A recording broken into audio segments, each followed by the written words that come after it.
Pronto, hoje eu estou aqui com Alexandre Macedo. Ele também trabalha aqui na área de Recife, na área de consultoria financeira, certo, Macedo? Planejamento financeiro, Planejamento financeiro, dizer, né? É Alexandre Macedo. Como você quiser. Macedo, pode ser, mas mais simples. Macedo. E nesse episódio de hoje, nós vamos falar sobre previdência. Previdência privada como um todo, né? A gente vai começar com os conceitos básicos, interessantes, e vamos entrar aqui na parte de tributação, nas vantagens e desvantagens.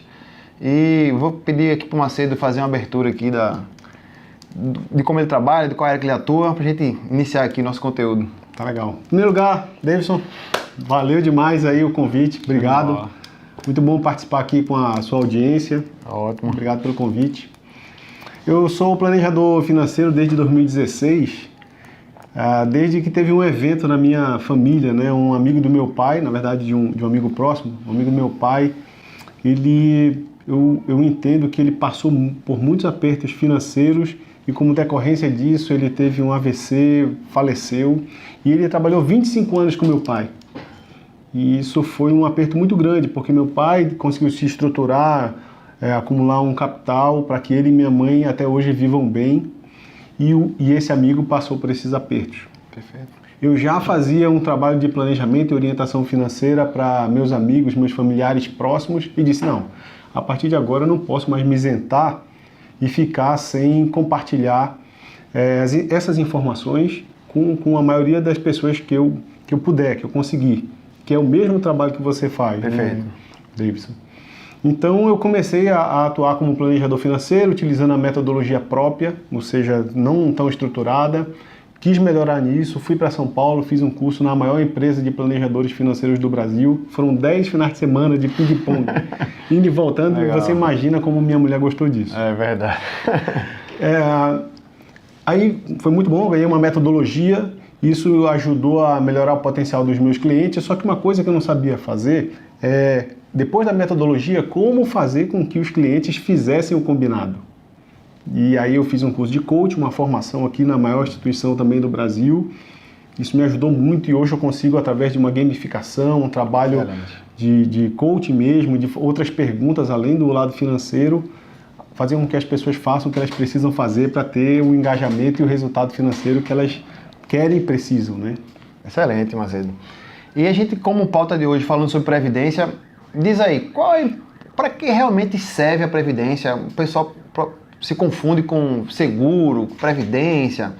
E assim, qual a importância que a previdência tem dentro de uma carteira de planejamento financeiro, dentro da importância da vida, né, das pessoas como um todo? Qual é a necessidade que a gente precisa fazer, ou ter ou não ter a previdência? A previdência privada, a previdência pública, muita pergunta ao mesmo tempo assim, vamos começar devagar. Para que serve? Qual a importância da previdência? Bem. Vamos separar, né? Tem a previdência pública, que é o INSS, ou os regimes próprios de contribuição, né, que cada órgão do governo federal, estadual ou municipal tem. Esses a gente não precisa tratar porque quem já tem o carteira ou é concursado já tem o depósito lá. A previdência privada, também conhecida como previdência complementar, ela é uma previdência que vai fazer isso, né? Complementar a renda da pessoa lá na frente. Perfeito. Você já tocou num ponto muito importante, né? Por que ela é importante? Porque cada vez mais ela é importante. A longevidade, né? O tempo de vida das pessoas está aumentando demais. Certo. E por conta disso também, a previdência pública não é mais suficiente para arcar com os gastos que as pessoas têm no futuro, né? O plano Inclusive ontem, né, foi aprovada a última fase lá. Pronto, então estamos no meio dessa transição que vai estabelecer a idade mínima e vários outros pontos que vão apertar a necessidade das pessoas serem responsáveis pelas suas próprias previdências. E a previdência particular é um dos instrumentos, como você também já falou, para ajudar nesse investimento para o futuro. Quanto que uma previdência privada ela rende hoje no mercado assim? Qual é uma média? A gente sabe que tem previdências atreladas a bancos, previdência atrelada a seguradoras, se eu não estiver enganado, né? E ela tem um índice de referência de rendimento. Qual é assim uma boa previdência? Quanto ela deve render? Qual é o índice que a gente deve se basear? Em comparação com a poupança, em comparação com a bolsa, né? A gente sabe aqui que o pessoal que escuta o nosso podcast aqui tem bastante dúvida, assim, né? Dá uma luz aí, como é que a pessoa deve olhar para a referência assim e ter, não, essa previdência é boa, essa aqui não é tão boa assim. Entendi. Interessante essa pergunta, sabe, Davidson? Porque os bancos, eles monopolizaram por muito tempo as previdências. Então todo mundo estava acostumado com previdência privada atrelada ao seu grande banco. Perfeito. E a gente vai ver já as desvantagens que tem nisso. A previdência então rendia muito abaixo do CDI, 70, 75 e até algumas bem abaixo disso ainda. A referência para a gente comparar, para avaliar se a previdência é boa ou não, eu considero o CDI. Mas o importante mesmo é que ela renda um percentual acima da inflação.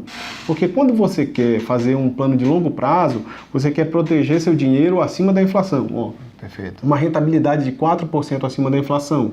É uma boa rentabilidade hoje, né, se você tiver um ganho líquido acima da inflação de 4%. Então eu considero essa uma boa rentabilidade. 4% acima da inflação. E dá para conseguir isso, em geral, longe dos seus grandes bancos. Bancos de investimentos têm apresentado previdências boas ou as previdências das seguradoras, como você bem falou. De um tempo para cá, Davidson, as grandes gestoras de fundos direcionaram também um pouco dos esforços para a previdência. Perfeito. Então a gente tem aqui hoje Breda com Alaska. Excelente. A gente tem o pessoal da Verde. Do Fundo Verde, né? Do Fundo Verde. Isso. No Sturberg. O pessoal lá da Galileu, do Banco Safra, veio também com Adam. Então tem muita gente boa já no mercado de previdência e com valores baixos, né?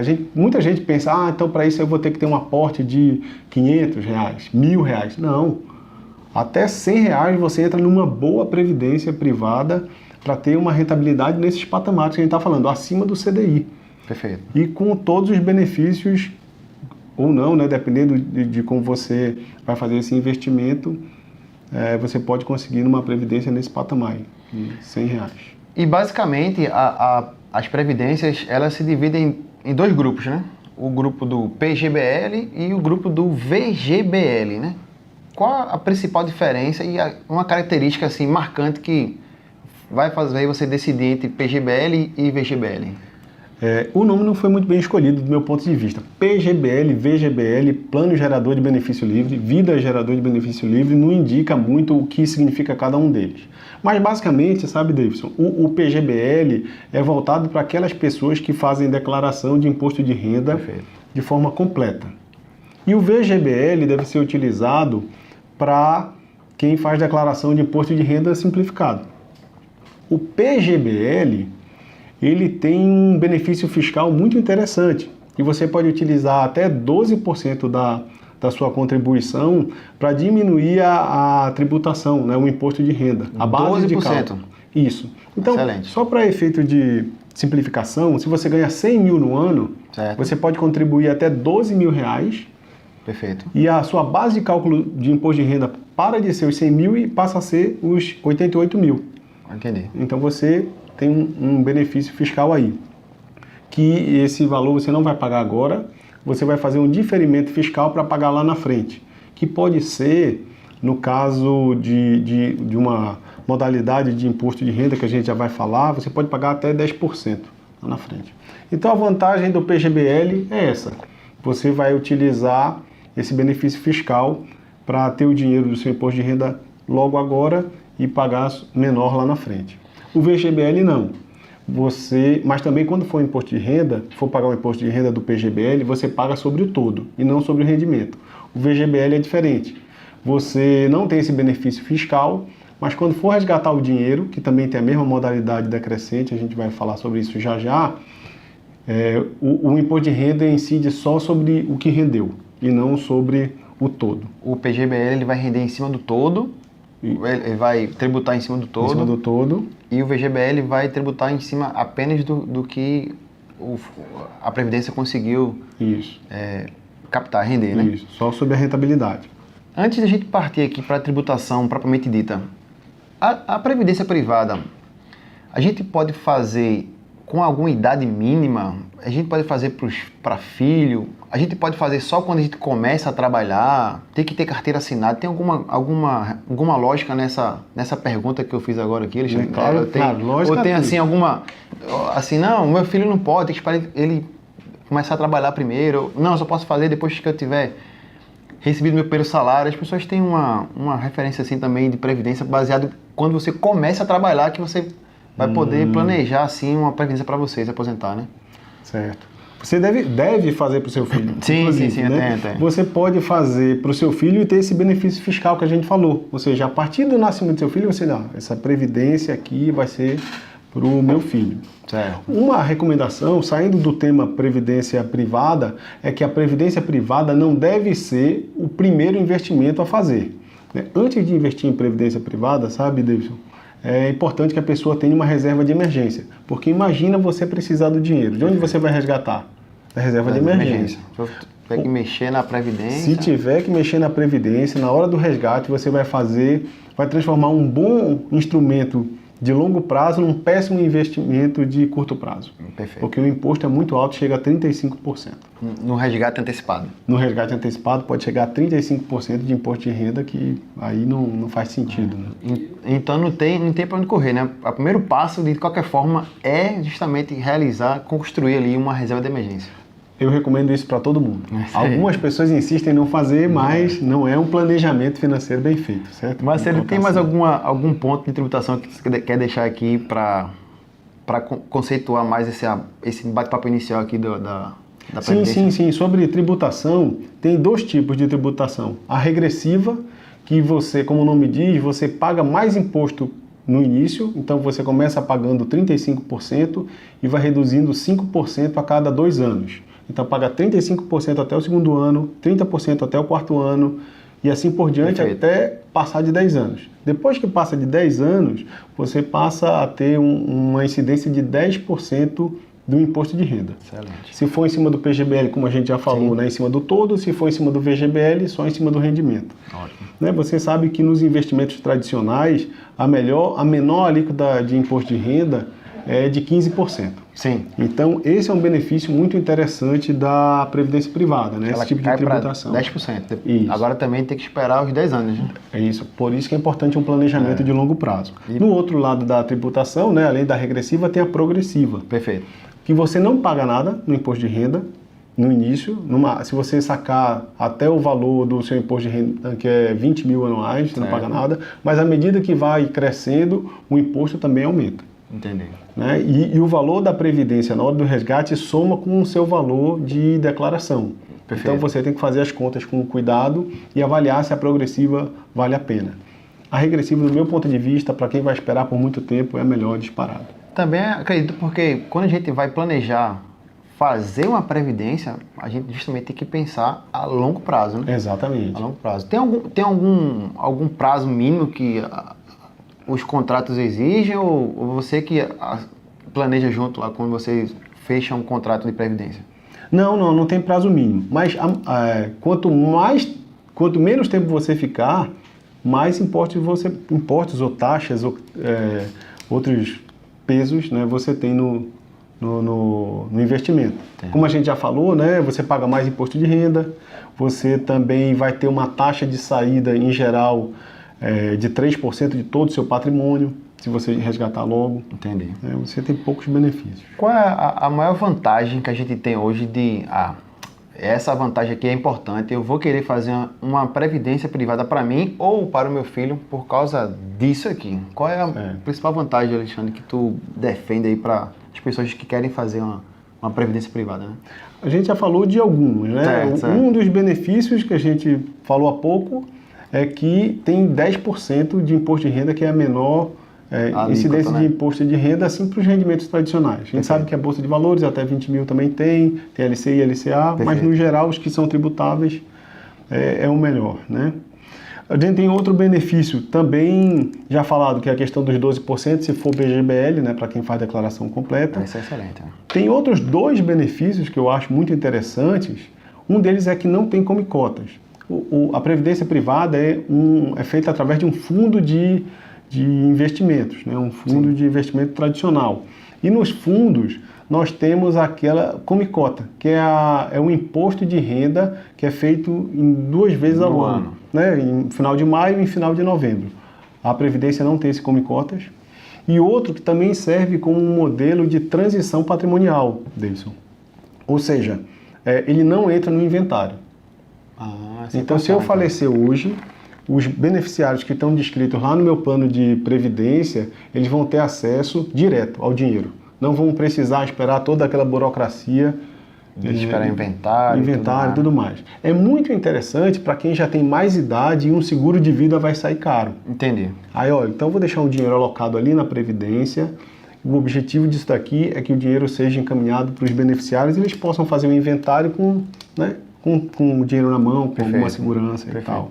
São outras vantagens interessantes da Previdência privada. E as desvantagens? A gente viu aqui que até agora é só coisa boa, né? O imposto de renda é melhor, as vantagens tributárias como tudo que a gente falou aqui, mas e a desvantagem de você fazer uma previdência? Tem alguma coisa ruim nessa história toda aí? Não, essa ficou para o final, mas é a maior parte, né?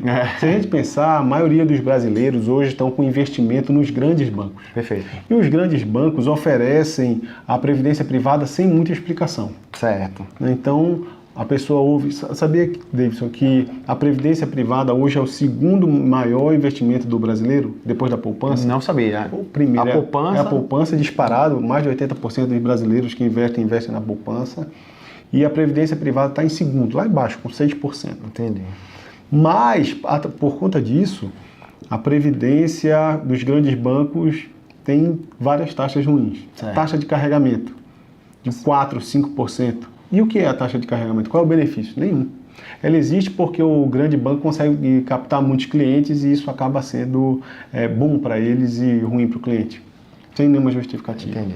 A taxa de administração... É como se fosse a comissão da pessoa que vendeu, que fechou aquele plano com você. Então ela meio que recebe essa comissão toda vez que você faz o aporte. Toda vez que você vai cada fazer R$100 que você coloca lá, se a taxa de administração for de 4%, a taxa de carregamento, for de 4%, só entra 96 na sua conta. Entendi. E depois disso tem a taxa de administração. Olha, nós tínhamos uma taxa Selic até um dia desses de 14%, 14,25%. Perfeito. Ela desabou para 5,5%, semana que vem tem reunião de novo. Copom novamente. E pode baixar mais. E a taxa de administração desses planos de previdência continuaram altíssimos. Perfeito. Resultado. É o pior investimento que você tem. Porque imagina que uma taxa de administração de 4%, 3% em cima de uma Selic que hoje é menos de 6%. Então, não está rendendo nada. Não está rendendo nada. Está rendendo nada. A primeira coisa que você deve perguntar para o seu gerente do banco é qual é a rentabilidade desse plano de previdência nos últimos 12 meses. E ele já vai começar a sentir um incômodo. Vai saber que você começou a arrumar uma informação importante aí nessa jogada, né? Aí, se ele oferecer, se ele começar a te conversar, você pode perguntar, por que eu não invisto então no Tesouro Selic? Certo. Aí ele vai começar a sentir um problema maior e talvez ele busque uma previdência com uma taxa de administração melhor, mesmo dentro do seu próprio banco atual. Então quer dizer que eu já escolhi uma previdência, eu fui, de certa forma, levado pela conjuntura das informações a conseguir uma previdência no banco. Já que você falou que é o segundo maior investimento que a gente tem hoje na atual conjuntura de investimentos, né? Isso. Primeiro a poupança, depois a previdência. É isso aí. E talvez muitos dos nossos ouvintes aqui já tenham uma previdência, dos grandes bancos, que por vezes não ajustaram as suas taxas de administração. E eu percebi, agora eu escutei esse podcast, cara, entendi qual é a lógica, entendi essa taxa de carregamento que eu estou pagando. E agora eu quero sair, eu quero ir para outra que eu não pague a taxa de carregamento, eu quero ir para outra que eu não precise, que eu consiga uma rentabilidade melhor. Eu posso fazer essa mudança? Existe essa possibilidade entre os fundos de previdência? É possível fazer uma portabilidade? É possível. Foi bom até você ter falado que o ouvinte aí pode estar pensando, não gosto, eu estou sendo enganado, então vou sacar meu dinheiro agora. Essa não é a melhor alternativa, tá certo? A melhor alternativa é fazer como você está sugerindo. Davidson, que é fazer a portabilidade. Perfeito. A portabilidade, ela existe na previdência privada da mesma forma que tem no celular. Então você vai transferir a portabilidade do seu fundo do grande banco para uma outra previdência que renda mais e tenha menos taxa de administração. Perfeito. Você pode fazer com as grandes seguradoras, não é uma propaganda das grandes seguradoras, tá certo? Mas o fato é que a rentabilidade é muito diferente. Como eu falei para você há pouco, tem uma cliente que estava com 63% do CDI numa previdência privada de um grande banco e está migrando agora para uma que tem, ao longo de 5 anos, uma rentabilidade de 10% acima do CDI. É muita diferença. É muita diferença. Lá na frente, pode fazer a diferença de uma vida tranquila e de uma vida estressante. Mas, Alexandre, deixa eu te perguntar uma coisa agora. Claro. A gente vai poder portar, eu entendi. E a burocracia não é essa coisa toda não, é tranquilo. Não, é simples. É simples. Eu ligo para lá, peço um código que está previsto lá onde o dinheiro está alocado e transfiro lá para outra. Se você procurar essas seguradoras, eles vão ter o maior prazer de explicar e vão lhe tratar assim. Porque cliente é o sucesso. Né? Mas, vê bem, uma vez eu falando com um amigo meu, porque é o seguinte, eu fiz a previdência para Davi assim que ele nasceu. Certo. Ele nasceu, eu falei, não, vou fazer uma previdência para quando ele tiver 18 anos, né, 18 anos de investimento, ele vai ter lá um bom capital para começar aí a vida adulta, vamos pensar assim nessa condição, né? Claro. E eu comecei a pesquisar, né? E logo eu fui no Banco do Brasil, que é tipo, acho que um dos maiores bancos hoje aqui no nosso país, né? Sim, sim. E um amigo meu já falou que tinha uma previdência no Banco do Brasil. Eu falei, cara, então deve ser, né? Uma indicação sempre é bem-vinda, né? Claro. E ele falou assim, cara, não vai para qualquer outra previdência fora de banco, porque não é seguro. Certo. Não é seguro. E assim, o quão seguro é eu vou deixar o meu grande banco aqui, importar para um fundo, o quanto isso é seguro assim, Marcelo? Tem alguma referência que a gente pode adotar para a segurança disso aí? Não, é uma ótima pergunta, né? Porque no grande banco você tem a segurança do grande banco. Itaú, Bradesco, Banco do Brasil, Santander, Caixa, você não imagina que eles quebrem. Mas um fundo de investimento, ele é uma estrutura que tem um gestor, tem um administrador, ele tem um auditor, ele tem onde o dinheiro fica alocado e também tem o cotista, né? Que somos nós que fazemos parte do aporte lá no fundo. Perfeito. Essa estrutura garante a segurança do fundo. O dinheiro ele pode ficar, é muito comum você ver um grande fundo de previdência alocado nos grandes bancos. Sim. O dinheiro fica lá. Outra coisa também é que o regulamento do fundo de previdência, ele vai determinar se ele é conservador, moderado ou agressivo. Então é muito comum você ter planos de previdência com investimento de praticamente 100%, 98% em títulos públicos. Entendi. Ou seja, ele tem toda uma estrutura por trás de avaliação e de investimento, de gestão que garante essa segurança. Muito bom. Mas isso aí, não sou eu que estou dizendo, né? A SUSEP, ela garante a investigação e auditoria de todos esses andamentos. Né? Perfeito. Inclusive, eu lembro que quando eu comecei, eu fiz uma simulação de quanto ia dar a diferença ao longo prazo, né? Pensando sempre a longo prazo, ia ser um investimento aí que eu ia fazer um aporte. Hoje eu faço aporte de R$100, cento e poucos reais, mas ao final dos 18 anos, quando eu fiz aquela conta lá que eu escolhi uma previdência que não era de um grande banco, né? Uhum. Ia dar um negócio assim de R$20 mil a diferença no final. Com R$100 a diferença depois de 18 anos, R$20 mil. R$20 mil, tipo, sei lá, ia sacar 50 mil aos 18 anos. Ele poderia até comprar um carro a mais. Né? Um carro a mais, E nessa que eu fiz para ele, daria, na simulação que a gente fez lá, uma diferença de quase R$20 mil. Então, a gente acha que é pouco, a diferença é pouco e os aportes são pequenos, mas isso vai fazer uma grande diferença quando a gente coloca aí o tempo a nosso favor. É claro. O tempo, os juros compostos, né, como você fala bem aí com o seu público, já acompanhei, é a melhor saída do investimento. Mas tem umas empresas aí que elas têm um plano de previdências que eles promovem ali para os funcionários. Essas previdências, assim, também é interessante porque eu conheço uma empresa aqui em Recife, não vou falar nome porque a gente não tem patrocinado aqui ainda, né? Mas assim, que o colaborador, ele faz um aporte, sei lá, de R$ 50 e a empresa faz um aporte igual ao que o colaborador fez. Isso acumula um montante aí de R$ 100, tipo 100% do que você aporta, a empresa aporta junto para você fazer a previdência dentro do fundo da empresa lá. Isso aí é vantajoso mesmo, faz diferença isso aí no teu ponto de vista? Faz muita diferença, né? Quem é que não gostaria de ter no início do aporte 100% de rendimento? A gente pode entender assim, claro que sempre tem uma regra de que você deve permanecer na empresa por tanto tempo para poder resgatar, isso faz parte do processo de manutenção do funcionário dentro da empresa, isso é um benefício que faz sentido. A dica nesse caso aí, sabe, Davidson, é que existe um patamar máximo de alocação nessas previdências. Perfeito, é verdade. Em geral é 6% do salário, eu já vi em alguns lugares 9%. Minha dica, faça o máximo. Perfeito. Porque não tem nenhum rendimento que vai lhe garantir, no momento do aporte, o dobro. Só nessas previdências incentivadas pelas grandes empresas. Né? Porque você não vê que as pequenas empresas fazem isso. Em geral, são das maiores e as que têm robustez, que é um processo de retenção do talento. Né? Entendi.